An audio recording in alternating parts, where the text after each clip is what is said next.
अंतिम डॉक्टर क्या करता है, यानी जो सोल की खोल निकालता है।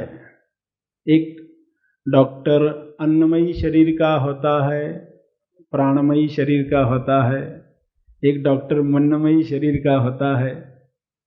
ये शरीर से संबंधित डॉक्टर्स है। जो आनंदमयी शरीर की तरफ ले जाए, विवेकमयी शरीर को जगाए, उस डॉक्टर का रोल क्या है, वह कैसे इलाज करता है, ये हमें समझना है।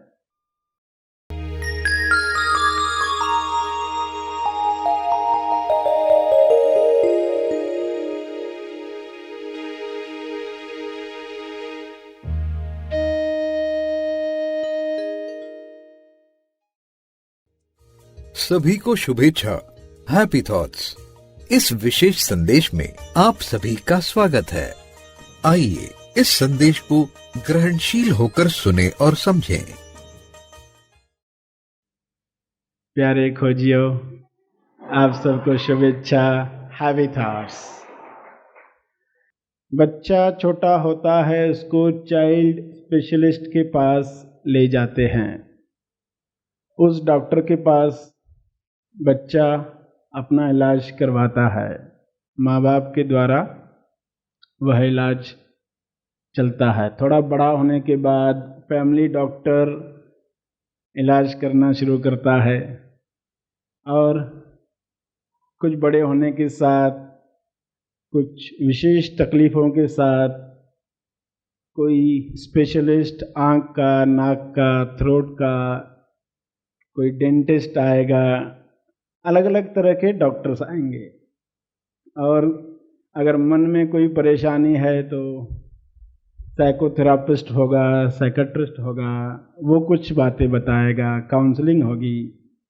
ऐसे कई तरह के रोग सामने आते हैं जब कुछ कीटाणुओं की वजह से, कुछ मान्यताओं की वजह से, कुछ अज्ञान की वजह से उनका इलाज किया जाता है डॉक्टर्स के द्वारा। ये सभी डॉक्टर्स के साथ काम करते जब अंतिम डॉक्टर की ज़रूरत पड़ती है, जब अंतिम डॉक्टर आता है तो जो मूल रोग है, मूल बीमारी है, वो खत्म होती है। क्योंकि अंतिम डॉक्टर सोल की खोल उतार देता है, सोल की खोल निकाल देता है, क्योंकि वह खोल मूल रोग है। अंतिम डॉक्टर के पास जाने की चाहत जब होती है, तब एक विशेष अवस्था आई हुई होती है। जब तक रोग की पहचान नहीं हुई है, तब तक तो इंसान डॉक्टर के पास जाना भी नहीं चाहता, वो रोग भुगतते रहता है।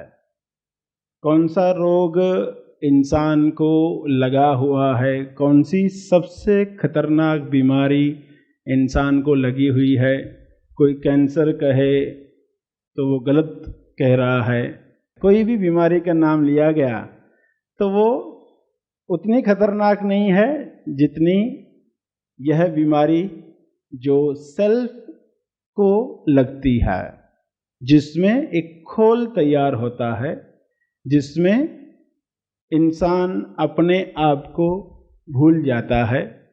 यह रोग सबसे खतरनाक इसलिए है क्योंकि खतरनाक लगता नहीं है,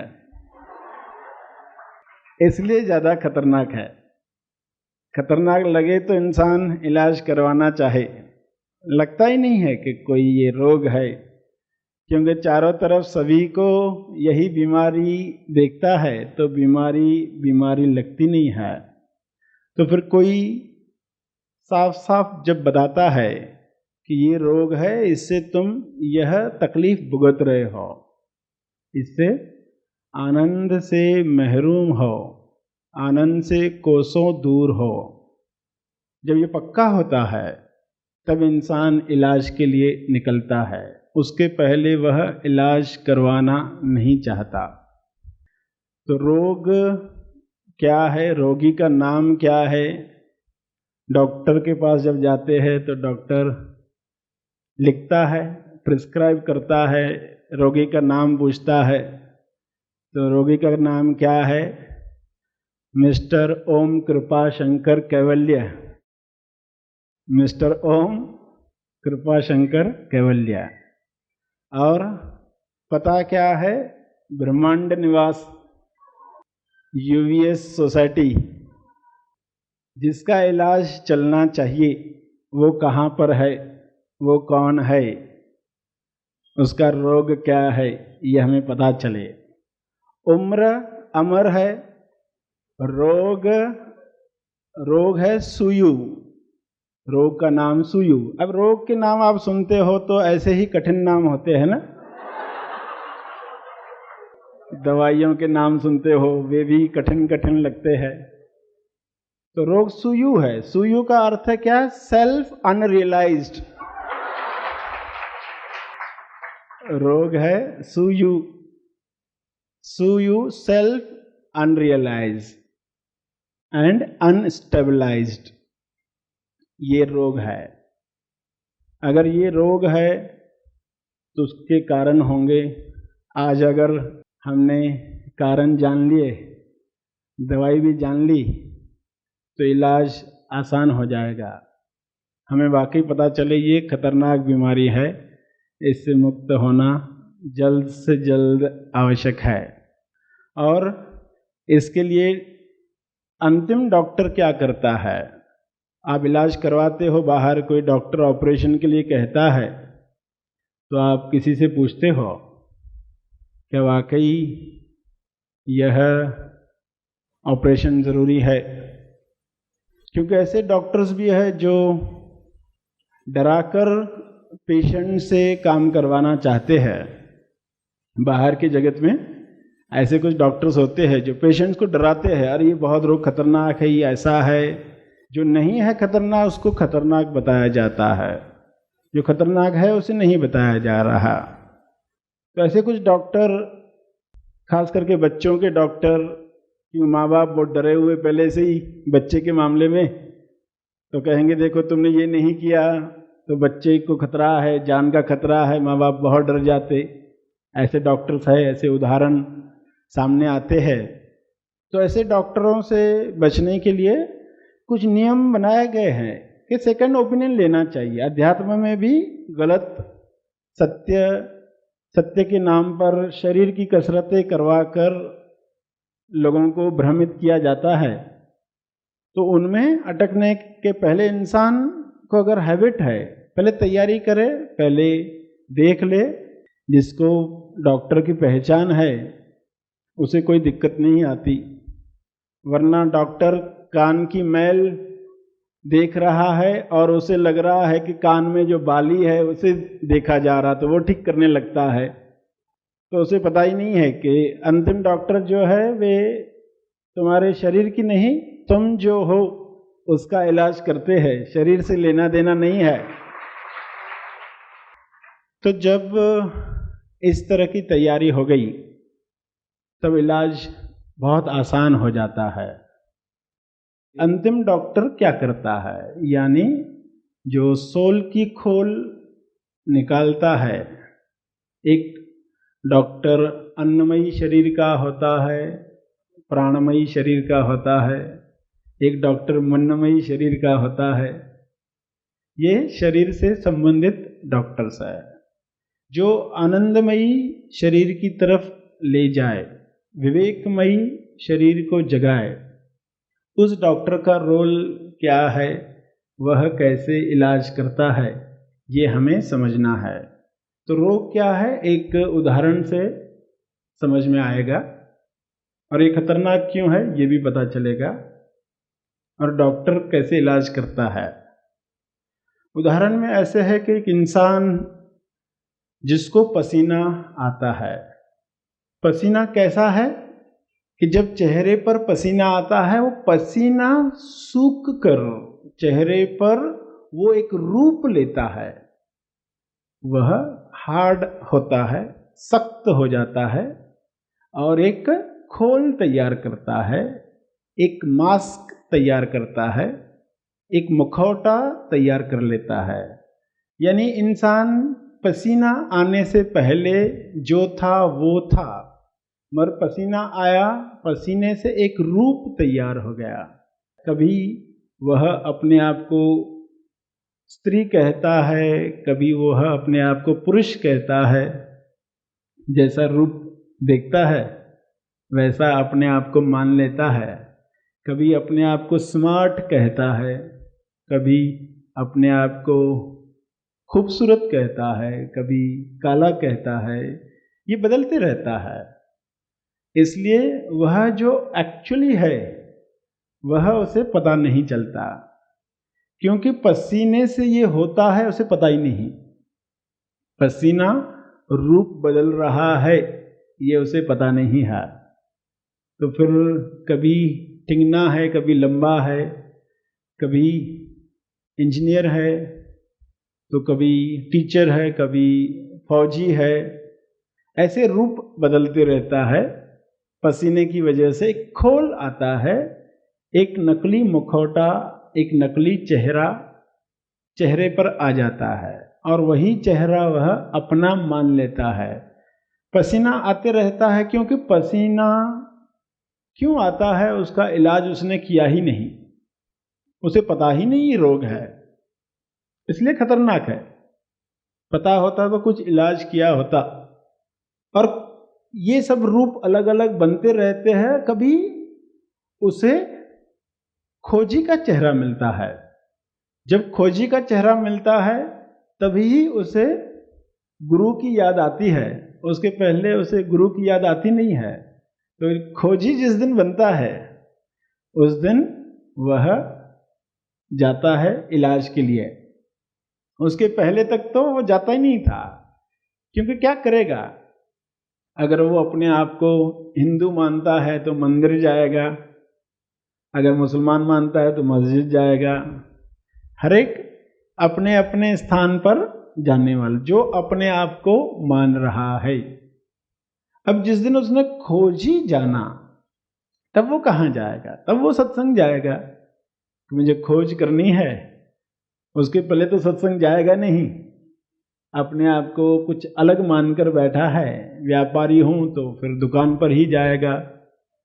ऐसे जिस दिन उसके मन में विचार आया मैं तो खोजी हूं, तो वह सत्संग जाता है, गुरु के पास जाता है और गुरु से सवाल करता है कि मुझे ऐसे लगता है कभी कभी कि जो मैं देख रहा हूँ मैं पहले ही देख चुका हूँ। कभी ये सवाल आते हैं मैं कौन हूँ। कभी ये लगता है कि कहीं ये सब सपना तो नहीं चल रहा है। कभी ऐसा लगता है कि सपने में जो कर्म हो रहे हैं क्या उसका भी फल मिलता है। ऐसे सवाल आते रहते हैं। संसार जब नहीं था तो कैसा दिखता था, कैसा लगता था, वो कैसा अनुभव था। ऐसा अनुभव लेने का मन करता है, गुरुजी से जाके शेयर करता है। बंधन क्या है, मोक्ष क्या है, कर्म क्या है, भाग्य क्या है, स्वर्ग क्या है, नरक क्या है। ये सब प्रश्न उसके मन में जो उठे हैं वह पूछता है।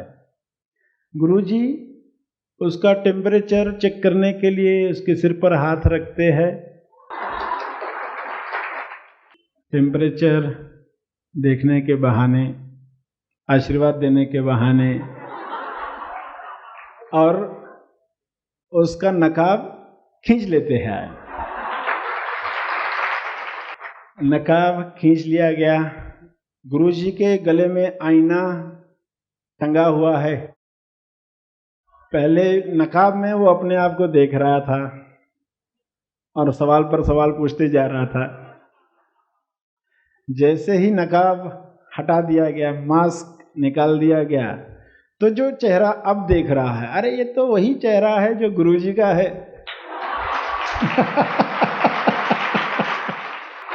कैसा आश्चर्य है, पेशेंट ही डॉक्टर है। तो डॉक्टर से मिलने गया, पता क्या चला वो खुद डॉक्टर है, पेशेंट है ही नहीं। पेशेंट गायब हो गया। कैसा इलाज हुआ?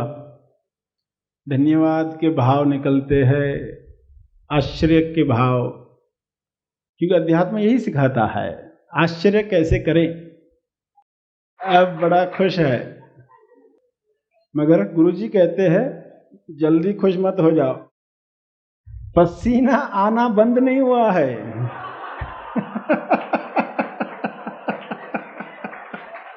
पसीना आना बंद नहीं हुआ है, इसलिए अभी काम होना है। अपने आप को जान लिया, सेल्फ रियलाइजेशन। सुयू जो रोग था उसका पहला पार्ट पूरा हुआ, सेल्फ अनरियलाइज्ड रोग था, रियलाइज्ड हुआ तो आगे स्टेबलाइज्ड भी हो, यानी पसीना आना बंद हो, जिस पसीने से खोल तैयार होता है। कौन सा पसीना? शरीर को जो पसीना आता है वो आते रहे, उस पसीने की बात चल रही है जिससे मास्क तैयार होता है।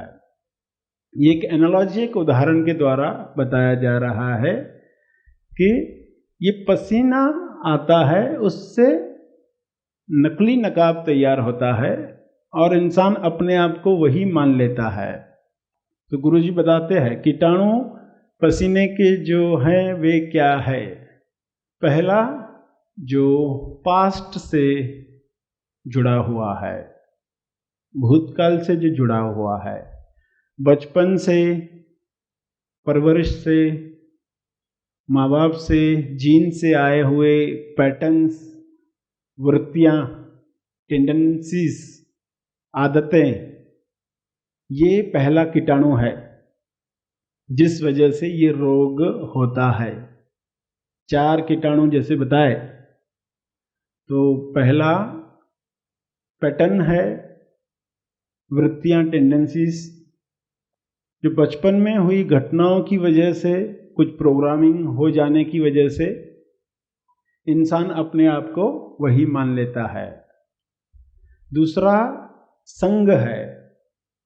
आज वर्तमान में कुसंग में अगर है, उसका असर पड़ता है। वर्तमान में किस वातावरण में वह है, कुसंग में है अगर, तो बहुत आसानी से इंसान अपने आप को जो वह नहीं है मान लेता है। जिन लोगों के बीच में आप रहते हो उनकी बातें सुनो और देखो कितना जल्दी उन बातों का असर आप पर होने लगता है।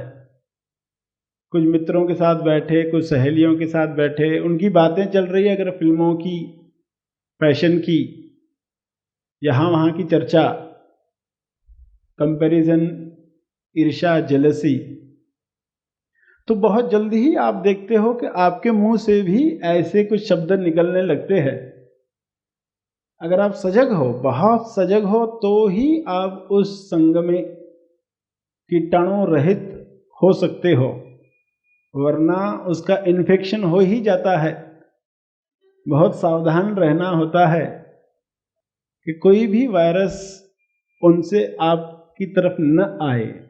तो प्रिवेंशन करने के लिए कहा जाता है, प्रिकॉशन रखने के लिए कहा जाता है, किस संग में रह रहे हो, कुसंग से बचना है।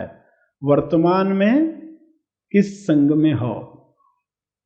और अगला कीटाणु है वर्तमान में बेहोशी का।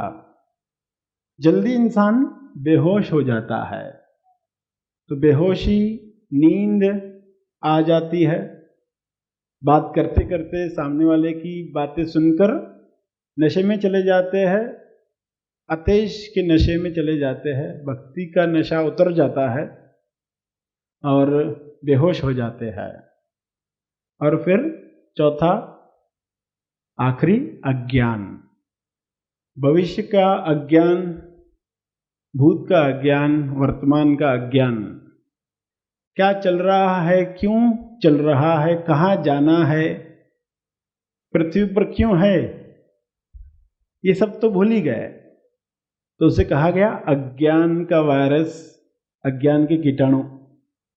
तो पहला पी पर था, पैटर्न था, दूसरा एस पर था, संग पर था, तीसरा एन पर था, नींद बेहोशी पर था, चौथा ए पर था, अज्ञान पर था, PSNA, पसीना जो आता है इंसान को, ये 4 कीटाणु है जिनसे बचना है। टेम्पररी इलाज कोई बताता है पहाड़ पर चले जाओ, वहाँ खूब हवा चलती, पसीना नहीं आएगा, सन्यासी बन जाओ, संसार में रहो ही मत, इन्फेक्शन होगा ही नहीं। एक तरीका क्या बताया गया, संसार में रहो ही मत, सन्यासी बन जाओ। मगर यहाँ आपको इस हॉस्पिटल में क्या बताया जाता है कि तेज संसारी बनना है, पहाड़ पर जाकर नहीं बैठना है। राहत के लिए कुछ लोग इलाज बताते हैं, पसीना, इसके ऊपर कौन सा क्रीम लगाओ, राहत के लिए बताते रहते हैं। मगर जो अंतिम डॉक्टर है वो क्या कहेगा कि तुम्हें साधना का टॉवेल यूज करना पड़ेगा। जितना ज्यादा हो सके, घटना में पसीना छूटता है, तुरंत साधना शुरू हो गई, टॉवेल का इस्तेमाल किया, पहुंच दिया। तो पहला कैप्सूल, पहला काम, टॉवेल का इस्तेमाल, नैपकिन का इस्तेमाल सही होना चाहिए। पसीना आया नहीं कि पहुंच लिया, तो रूप बना नहीं, अरूप ही रहे, वरना उलझ सकते थे। पहली स्टेप सही हमने उठाई, संतुलित किया, अंदर जो इम्बैलेंस्ड है उसे संतुलित करना शुरू कर दिया। साधना की साइकिल बैलेंसिंग करना सिखाती है। साधना यानी तराजू, बैलेंस करना, कितना भी तूफान आए वो बैलेंस्ड रहे। हर घटना में अगर साधना हो रही है तो पहला कैप्सूल हम सही इस्तेमाल कर रहे हैं तो तुरंत संतुलन हो जाए सब कुछ अंदर, वात कफ पित्त VKP संतुलित हो जाए, तो एक्स्ट्रा जो पसीना आ रहा था जिससे रूप बन रहा था वो बंद हो जाएगा। जो भी सिन हो रहे थे, सिन यानी पाप कहा गया है, पाप यानी अष्टमाया, मैं मेरा मुझे तू तेरा तुझे वह उन्हें, सिन जुड़ गया उसके साथ, क्योंकि व्यक्ति मानकर जीने लग गए, अलग मैं का राग चलने लगा। सिन वही है, पाप वही है। तो इस पाप कर्म से बचने के लिए कहा गया है, मगर इंसान कुछ अलग बातों को पाप कर्म समझ लेता है। वो तो अज्ञान की वजह से, बेहोशी की वजह से, कुसंग की वजह से, पैटर्न्स की वजह से होते हैं। मूल बात पर काम किया तो सभी पापों से मुक्त हो जाएंगे। मूल रोग जो चेहरा गलत मान लेते हैं, अपना चेहरा गलत मान लेते हैं, वो मूल रोग है। और वो पसीने की वजह से आता है, और पसीना 4 कीटाणुओं की वजह से आता है। तो इन चारों को खत्म करना है तो ये ज्ञान बड़ा काम करेगा, कैप्सूल काम करेगा, साधना काम करने वाली है। उसके लिए अगला कैप्सूल टॉवेल का इस्तेमाल किया, तो फिर स्वदर्शन यानी मौन में जाना जब हम शुरू करते हैं, स्वदर्शन, मौन में कुछ 20 मिनट भी इंसान बैठता है तो पहले कुछ मिनट्स तो सेट होने में लगते हैं, 5 मिनट पहले सेट होने में लग जाएंगे, आखिरी 5 मिनट अभी उठना है ये ख्याल शुरू हो जाएंगे, बाकी 10 मिनट ही बचते हैं। इसलिए 10 मिनट नहीं कहते, 20 मिनट कहते हैं कि 20 मिनट स्वदर्शन हो, स्वध्यान, ध्यान नहीं स्वध्यान, स्वदर्शन। अगला कैप्सूल जो है स्वदर्शन का है। तीसरा है स्वसेफ दर्शन। स्वसेफ दर्शन यानी एक ऐसे वातावरण में काम करना जो सेफ है, यानी सेवा में जब आप आते हो, कुछ समय देते हो, तो वो सेफ दर्शन है। यहाँ आपको हर घटना पर अपने आप को ही देखना पड़ेगा, क्योंकि वातावरण ही वैसा है। आपको स्वदर्शन करना होगा कि ये मैं क्यों कर रहा हूँ, कहाँ अहंकार को ठेस पहुंची। और फिर अगला कैप्सूल चौथा, श्रवण। 1 घंटे का श्रवण कहा जाता है क्योंकि इस श्रवण से ही इन सब बातों का पता चलेगा। इस वक्त भी आप श्रवण ही कर रहे हो और साफ साफ दिखाई दे रहा है कि रोग क्या है, कीटाणु क्या है और दवा क्या है, तो फिर उस पर काम शुरू हो जाएगा। फिर देरी नहीं करोगे तो वहां पर फिर अगला श्रवण का आता है। श्रवण के बाद आता है कि इंसान हर रात आत्म परीक्षण करे, रात में मनन करे, दिन भर क्या हुआ रात को सोने से पहले एक बार देख ले, तो वह मनन, वह तेज मनन बड़ा काम करेगा। आज प्रवचन में क्या क्या बताया गया, आज क्या क्या घटनाएं हुई, कहाँ साधना याद आई, कहाँ पर पसीना ज़्यादा आया, कहाँ पर अपने आप को शरीर मान लिया, तो ये मनन होगा, तेज मनन। और फिर ज़्यादा से ज़्यादा समय सत्य संगत में यानी ग्रुप में रहना सीखे।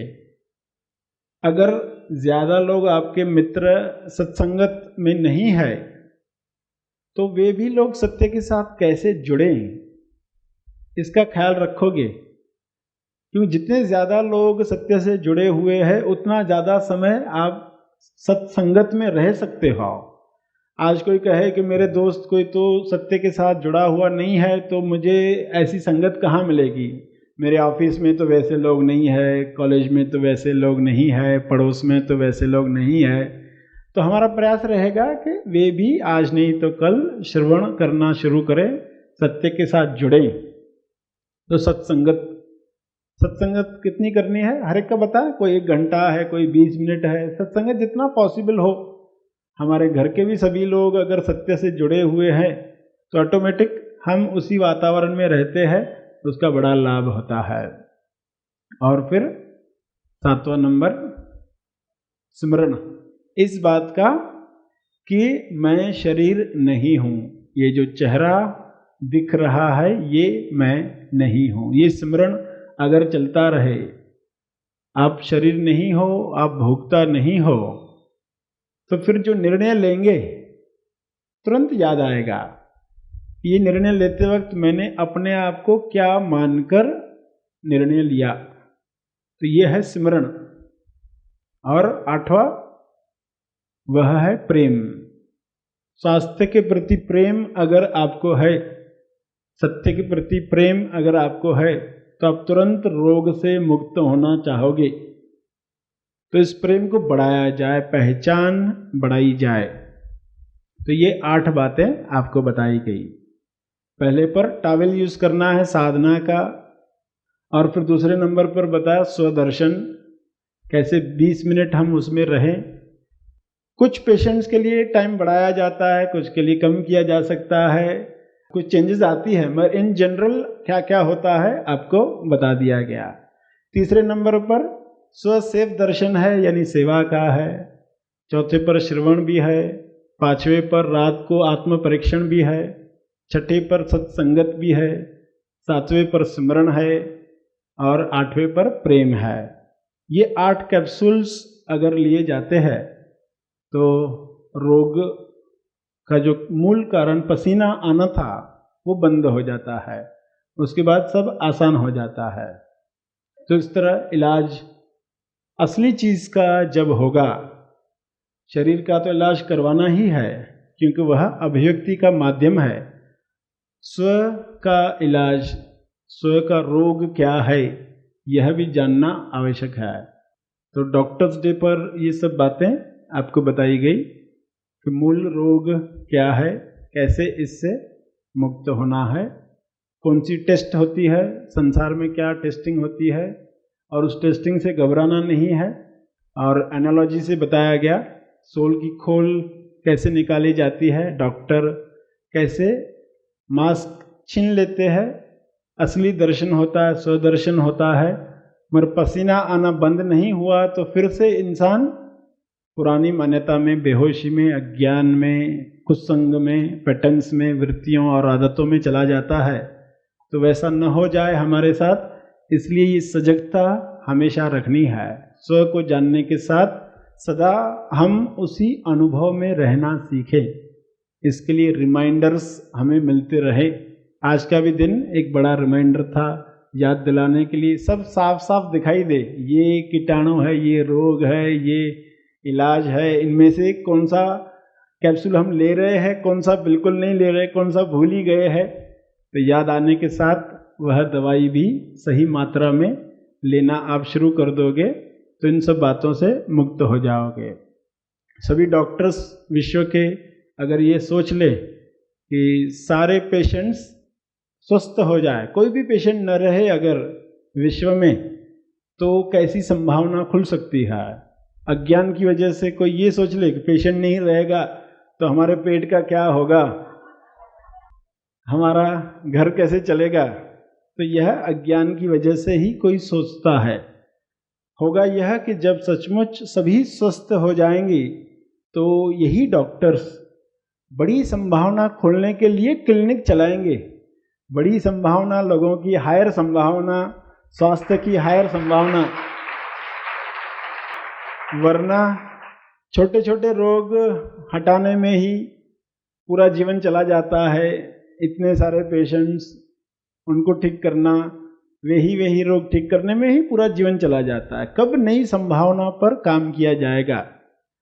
अगर डॉक्टर ये सोच ले वाकई लोग स्वस्थ हो जाए, कहीं यह बिजनेस की भावना मन में है वो अगर हट जाती है तो उच्च संभावना के लिए डॉक्टर्स काम कर सकते हैं। क्योंकि जो नॉलेज शरीर का है, मन का है, वह आगे स्व के लिए काम में लाया जा सकता है। इंसान के अंदर जो सत्य है उसके लिए वह नॉलेज इस्तेमाल किया जा सकता है। तो कितनी बड़ी आगे की संभावना है। अज्ञान में कोई सोच लेगा सब स्वस्थ हो गए तो हमारा क्या होगा, तो वैसी सोच हमें नहीं रखनी है।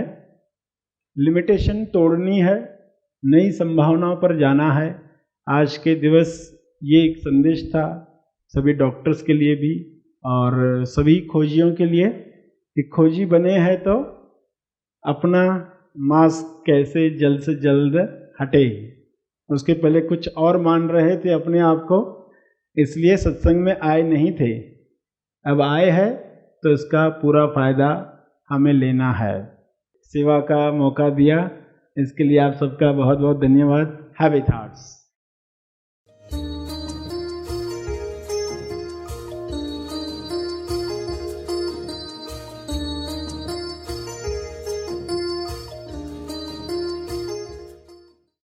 सर श्री बहुत ही सीधे और सरल शब्दों में आज की भाषा में अंतिम सत्य को उजागर करते हैं। मैं कौन हूँ, मैं पृथ्वी पर क्यों आया हूँ, मोक्ष यानी क्या, कैसे प्राप्त करें मोक्ष। यदि ये सवाल आपके अंदर है तो महा आसमानी परम ज्ञान शिविर उसका जवाब है। तो आज ही इस शिविर के लिए अपना रजिस्ट्रेशन करें। अधिक जानकारी के लिए दिए गए फोन नंबर्स पर संपर्क करें।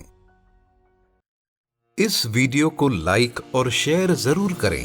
साथ ही अपने अभिप्राय हमें कमेंट करके जरूर बताएं। हमारे हैप्पी थॉट्स तेज ज्ञान और सर श्री तेज ज्ञान चैनल को आज ही सब्सक्राइब करें और लेटेस्ट अपडेट्स सबसे पहले पाने के लिए बेल आइकन को दबाएं। धन्यवाद।